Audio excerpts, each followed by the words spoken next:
It's Monday, February 26th. Don't call it a comeback. Seriously, don't. We start here. Donald Trump completes his sweep of early contests, trouncing Nikki Haley in her home state. There's nowhere that she is realistically positioned to win. Her most prominent backers are now pulling their funds, so what's next for Republicans? Alabama officials try to reassure IVF clinics, but is it too late? Making decisions with changing information every moment of the day. They fought for the family values vote. Now there's a backlash from young families. And is it possible to bury someone too quickly when they've been above ground for 200 years? They buried these remains in secret without people knowing. A tribute to Black history unearths old tensions over ownership. From ABC News, this is Start Here. I'm Brad Milkey. Hello, happy Monday. It's a great time of year, right? We're getting back a bit more daylight. Spring training is underway. It's a beautiful way to start a week, unless your name is Nikki Haley. This weekend was the South Carolina Republican primary, and there were really just two notable Republicans on the ballot, former President Donald Trump and Haley, yes, the former UN ambassador, but perhaps more importantly here, the former South Carolina governor. The people in New Hampshire were really good to us, but let me tell you, when we got off the plane this morning, it's a great day in South Carolina. Remember, after she suffered disappointing finishes in Iowa and New Hampshire, she was quick to say, you just got to give me a moment. I'm going to get to my home state where these voters know me, they trust me, they know what I'm about. Well, she lost New Hampshire by 11. On Saturday night, she lost South Carolina by 20 points. It was 60-40. And once again, Donald Trump showed why he is the overwhelming favorite in the Republican Party right now. Let's start our week with Rick Klein, ABC's political director. Rick, what happened here?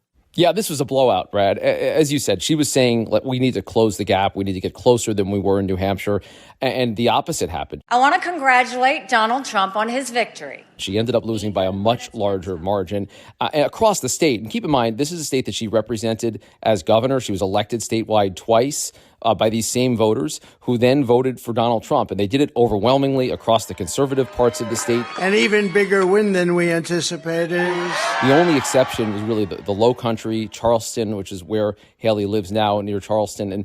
And that part of the state, that's where she picked up 3 delegates out of 50 total. So it really is an embarrassing showing for her. She hoped that this would put momentum into her campaign, allow her to show that she is on the march and that voters want to buy what she's selling. But right now, there's just no evidence of that when it's actually put to the question of Republican primary voters. And so if she had characterized all this as like, we need to build momentum, right? We need a better finish here, than well, clearly she's going in the wrong direction. So, I mean, is this the moment she drops out or no? Well, here's the thing, Brad. The campaign is essentially national now. 20 states thereabouts vote over the next 8 days alone, and that includes Super Tuesday, where you've got 15 states, including some of the biggest, like California and Texas, selecting their delegates. So this is the moment that you either break through or you go home. I'm grateful to South Carolina. I always have been, and I always will be. And I'm grateful that today is not the end of our story. Realistically speaking, I don't see how this campaign continues beyond Super Tuesday. But even if she were to somehow surprise in some places, she is not in a position where you can say, well, if this happens and that happens, she's on a path to be the Republican nominee. Right. Donald Trump is in an unbelievably commanding position that's about to get a lot stronger. Michigan's up, and we're going to have a tremendous success there. And then we have a thing called Super Tuesday. Because of the way the rules of these states are set, there's no way that Donald Trump won't be winning big over the next week or so. And Nikki Haley has no realistic way of catching up. She is not going to overtake him in the delegate count. She is not going to be the Republican nominee unless something huge happens to either Donald Trump or his campaign. Well, and you've told me, like, maybe that's the strategy. Like, you're like, Brad, let's be realistic. She's not going to start trouncing Trump everywhere. Maybe she wants to solidify herself as the alternative choice in case Trump does have to drop out for whatever reason. But at this point, Rick, my question to you is, can you actually call yourself the Trump fill-in if you haven't won a single state? Like, would the GOP even be cool with that down the road? I think the chances of that are about zero. I mean, let's think it through and say that something happens to Donald Trump, either health-wise or legal-wise, that keeps him off the ballot. And if this goes to a convention, yeah, she'll have a bunch of delegates, but there's no scenario where all of those delegates that were elected to support Donald Trump support Nikki Haley, right, who's been out there saying he can't win and we need someone else. We need a new voice. I think there would be a MAGA alternative. There would be a lot of people trying to get that crown. So I don't see it as a realistic path at this point. I mean, no one likes to call themselves a protest vote. No one likes to talk about themselves as kind of a backup plan. But that's the territory Nikki Haley's in now. After losing her home state, there's nowhere that she is realistically positioned to win. And I don't even think her campaign is trying to make that case. They're mostly saying they're going on because there's a chunk of voters, maybe about 40% in South Carolina, who say they want someone other than Donald Trump. In fact, we're now learning that the super PAC that backed Haley so hard, the one that was bankrolled by Charles Koch, they say they're out, Rick. They're going to focus on down-ticket races. The Haley campaign says, that's fine, we just got $1 million in new donations since the primary. But I guess is the real question now, not who's going to win the nomination, but who's going to be Trump's running mate? Like, is that something that's kind of floating around Washington? Yeah, and because it's Trump, the candidates get to campaign out in the open. And are we ready to elect President Donald J. Trump to save America? He enjoys the Veep stakes, and he is giving the potential running mates a lot of room to show up and talk on his behalf. People like Senator Tim Scott and Congresswoman Elise Stefanik and Governor Kristi Noem. The gridlock on Capitol Hill is not going to break in time to save America. We need a president who will. All of them are going to be put through the paces, and that means doing a lot of interviews, giving a lot of speeches. We deserve President Donald J. Trump. And CPAC just this past weekend in Washington was a MAGA takeover, but it was populated by the people that could be on the ticket, the shortlisters for Trump's vice presidency. It is open audition season, and I fully expect Donald Trump will take advantage of all of that, even though I'm told privately he's told people the Veep doesn't matter that much. He knows that this is a show and it's a game, and I think we're going to have a lot of attention on that, on the number twos this time around, because both of the number ones, the likely number ones, are so old.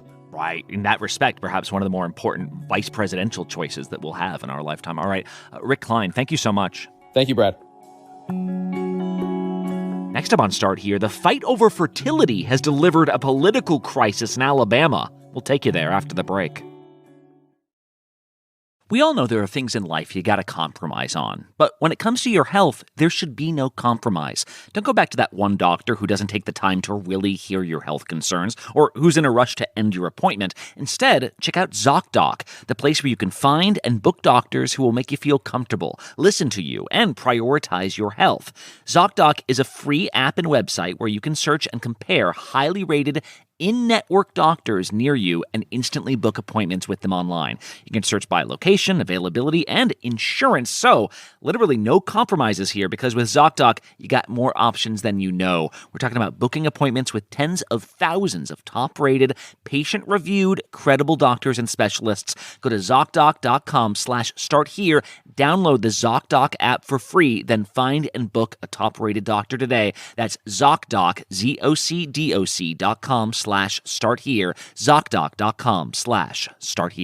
Start Here is sponsored by BetterHelp. Let's talk about relationships, because we all know they're not always a walk in the park. In fact, some of the most rewarding relationships require effort, dedication, and a touch of self-discovery.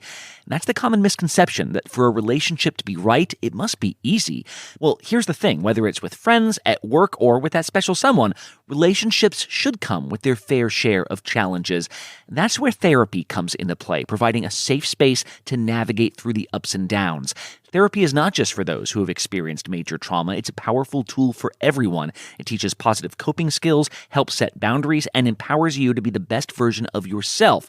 The impact can reach far beyond your session. So if you're considering therapy or just looking to switch things up, I got a suggestion for you: BetterHelp. It's entirely online. It's designed to be convenient and flexible to fit your schedule. All it takes is a brief questionnaire, and then you will be matched with a licensed therapist. The best part: you can switch therapists at any time, no additional charge. So, become your own soulmate, whether you're looking for one or not. Visit BetterHelp.com/starthere today to get 10% off your first month. That's BetterHelp, HELP.com/starthere.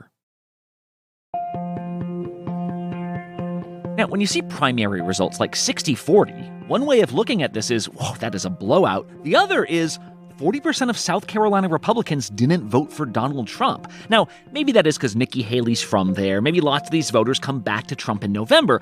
But in exit polls, 35% of GOP voters said they do not see Trump as fit for office. These are Republican voters. Come November, you're going to need to reach an even bigger slice of the pie, which is why this news from Alabama's state Supreme Court a couple weeks ago that it now views embryos as children has been so tectonic among elected officials. Fertility clinics are shutting their doors in Alabama, and over this weekend, we saw more and more Republican officials trying to assure families this isn't what we had in mind. ABC's Elizabeth Schulze's been tracking all this. And Elizabeth, you actually went to Alabama to report on all this. What are you hearing from people just trying to start families? You know, Brad, it was a lot of confusion, a lot of frustration, and frankly, a lot of sadness from these families, Brad. I mean, these families we've been speaking with had to make the incredibly difficult decision to go through IVF, in vitro fertilization, in the first place. So this is where you live? Yes, it is very humble. We spoke with one woman named Gabby Price, who'd been trying to get pregnant for 6 years with her husband. We were shopping for baby items, and we had went and got a baby book, and it was during Christmas, so like people had given us gifts. So I have a box actually in a storage building of baby gifts that we got. They had a miscarriage that was devastating. They decided that the only option for them to have a baby was IVF, so they decided to sell their house. How much of your budget do you feel like is going towards fertility treatments? A lot, most of it. I mean, a mortgage is worth is how I feel about it. They moved into a camper van on their parents' property to save money so that they could afford IVF. I mean, it's not luxury in here, but it's worth it to try to get the treatment. It's worth it. And they decided to take a new job that had fertility benefits simply so they could afford this process. And this is a process for families that is timed down to the day, to the hour. It's a science. And we found out from Gabby when we were talking with her, her doctor had just given her a call to say that that process is on hold. Something that we have been planning for and looking forward to and making life adjustments for months now is possibly not going to be able to happen for who knows how long. There's too much uncertainty around this ruling that the doctors could be held liable for wrongful death because of the IVF process. And basically just how that works, Brad, is the ruling determined that embryos are children. This is the first time a court in the country has ever determined that embryos are children. And because embryos qualify as people, if they die, the person who is responsible for discarding them, which is often the clinics, can be held liable for wrongful death. So the doctors we're talking to are saying that's just too much of a liability for us. They've had to pause these treatments altogether, and that means that families like Gabby's are stuck in the middle. Yeah, because it sounds like the ruling was basically like, yeah, no, you can do in vitro fertilization. You would just need to treat each embryo like a child. And maybe that means doing the process one embryo at a time, to which anyone who's been through in vitro is like, yeah, right. Exactly. And this ruling does not ban IVF, but it makes it so that it's so complicated and risky for these clinics that they just don't want to take that risk on. We have struggled with making decisions with changing information every moment of the day. We talked to Dr. Beth Mulizia, who's with Alabama Fertility Specialists. This is one of 3 fertility clinics that has paused IVF treatments. What was it like making those calls to patients? It's very hard. These patients are already in such a stressful position. She told us that she's had to make heartbreaking phone calls to patients over the past week, that these patients had been so eager to schedule their embryo transfers. Fertility care and just the diagnosis of fertility is very stressful. These patients walk in our doors stressed and anxious. The many studies show that it's equal to cancer treatment. So we've got patients who are already with this sort of extreme stress, and then you put this decision that's coming out of nowhere on top of that, and it's awful. I do want to say that people who are in the middle of IVF, they are able to continue on because usually you have so many hormones, you're going through all this medication. It's actually too much of a health risk to just stop in the middle of that. But that's a small amount of people compared to the people who are so desperate to start those treatments and had embryo transfer scheduled. That is now all on hold. Well, okay, then we get other phone calls of, can we ship our embryos? And so initially we start taking names. I mean, we want patients to be pregnant. What we've heard from some patients then is they want to move their embryos to another state. They're saying, okay, I can't do this in Alabama. Let me try to figure out where else I can. But then we start hearing this question from some of these companies, and that derailed this. Turns out now, Brad, that's not even an option. Shipping companies that would move those embryos between states are saying they don't want to become liable. So they're not agreeing to do that. And really what this all means is that there's this incredible pause in place for so many of those families and the doctors trying to figure out if there's going to be clarity and when there's going to be clarity after this decision came out. What does it say that lawmakers are determining care instead of doctors like you? Yeah, that's probably one of the more frustrating things. You know, we have a hard enough time as physicians taking into consideration what somebody's insurance status is to provide them care, right? Doctors are telling us they're hopeful that this will be resolved quickly, and the most likely path that it will get resolved is through legislation in the state, Brad. Well, and can you tell me about what politicians are doing? Because generally, this is a state of Republican lawmakers in Alabama who are very much on the anti-abortion rights side of things, right? And yet now, are they in a position, Elizabeth, where they're like, well, shoot, like maybe we have to put in legislation that kind of supersedes the state Supreme Court because so many people don't like this ruling? Right. And remember, Alabama is one of 13 states in the country that has a total ban on abortion. So this is a state that is already very restrictive when it comes to women's reproductive rights. But even some of the lawmakers there are admitting this might have gone too far. I have a bill that says that a fertilized egg or embryo has potential life. It's not actual life. So we've seen an effort from a Republican senator who is also a doctor, Brad, to introduce legislation that would basically preserve IVF. It would mean that these clinics can go forward and start doing the process again. Clinics that I've talked to like this bill that I'm going to drop, and they think it'll be an answer for their problems and their future concerns. The governor says that she's working with lawmakers to try to make this legislation get through quickly. And now, in the meantime, we're hearing from the attorney general from the state of Alabama saying he's not going to prosecute clinics or families over in vitro fertilization. Does that change your calculus here with IVF treatments? Not right now. Our lab director and our legal counsel are still recommending that we do this kind of temporary modification. Some of the clinics we talked to say that's not really enough of a promise for them. Even if the state attorney general is coming out and saying that, he's very conservative. A lot of lawmakers in the state are openly anti-abortion. So some of the clinics say they're not sure they can trust that entirely. Even nationally, Brad, we have seen lawmakers on the Republican side try to show their support for IVF while kind of keeping that separate from the question of abortion and reproductive rights more broadly. Yeah, really interesting because Democrat, Republican, Independent, everyone wants to have families. That is a truly sort of thing that cuts across party lines here. So we'll see what happens. Elizabeth Schulze, great reporting. Thank you so much. Thanks so much, Brad. Okay, one more quick break. When we come back, they showed up to what they thought was a burial, only to find the bodies were long gone. One Last Thing is next. Now streaming on Hulu. You're supposed to feel safe when you're off to college. Kids aren't supposed to die in college. Kids aren't supposed to die at all. Happening in college towns across America. She was murdered in such a brutal way. I screamed so loud. All hell broke loose. My heart just dropped. The unthinkable. There's no easy way for a police officer to tell you that your daughter has been murdered.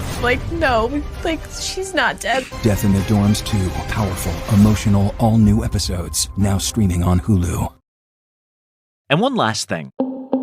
An important part of Black History Month is learning about the people who got us where we are today, some of which are household names, some aren't, but there are also folks whose names we might never know. And in some ways, these are the figures who are flummoxing institutions. In fact, they're what led to a swirling controversy in Philadelphia this month. On behalf of the entire university, please accept my most sincere regrets and my deepest apologies. So in Philadelphia, you got the Penn Museum, part of the University of Pennsylvania. It's home to a renowned school of archaeology and anthropology. And for years, it's been home to skulls collected by Samuel George Morton. His idea was that you can measure the cranial capacity, the actual volume of the skull, to determine intellectual capacity. This is Ali Muhammad, a writer, community activist, and native Philadelphian who, a few years ago, learned about what's become as the Morton Cranial Collection. His racial theory was used to justify the enslavement of Africans In the South, he was praised. Years have gone by, the racial science has been utterly debunked, but still, Penn had these skulls, hundreds of them from various ethnicities around the world, and figured these could still be valuable teaching tools. They were used in research. There's images where people were, pushing the skulls around without any protection on kind of library carts at the Penn Museum. The issue, though, is most of these people presumably never donated their bodies to science. In fact, after a Penn spokesperson boldly declared that, unlike the rest of the Ivy League, their school's history had no direct ties to slavery, it's since been discovered that dozens of Morton's skulls belonged to enslaved people.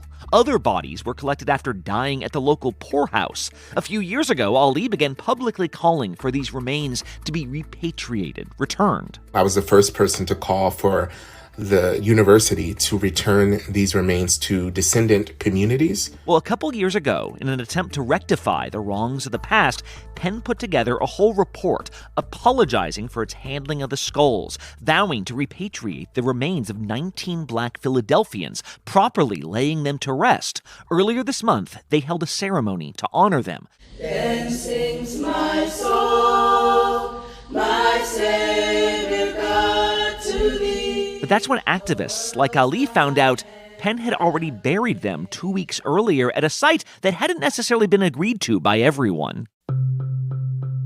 January 22nd is when they actually interred them. They had a ceremony on February 3rd, but they buried these remains in secret without people knowing. Ali says this is one more example of Penn controlling the fate of these people who had already been exploited in death, and that the remains should go to descendants. It is my sincere hope that continued research will be successful in restoring the identity of at least some of the Black Philadelphians in the Morton collection. Penn says the schedule had to be accelerated because cemetery logistics required it. Most of the community, they say, is happy with the interment. After all, the remains are in an above-ground mausoleum in case they ever need to be moved again.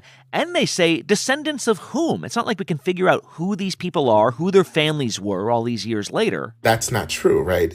We have uncovered so much research about these individuals that Penn has completely neglected to do. And so that is further proof that they don't care, right?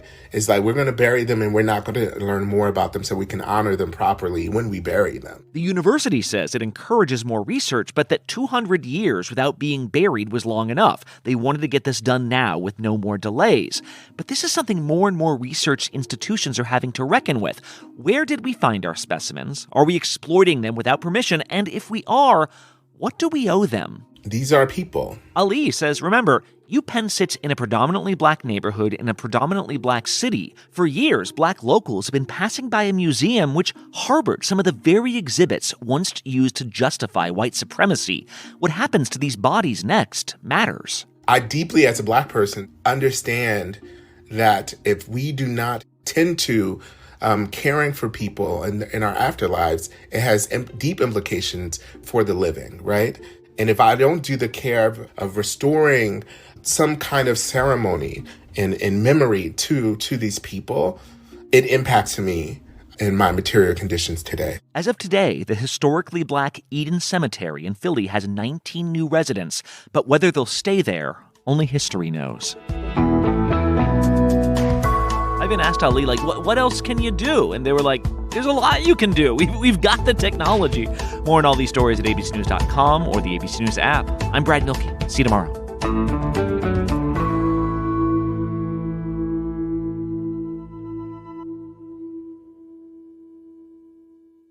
A chilling new true crime podcast on Gilgo Beach. The perfect place to dump a body. Inside the search for a serial killer. Her last phone call was to 911.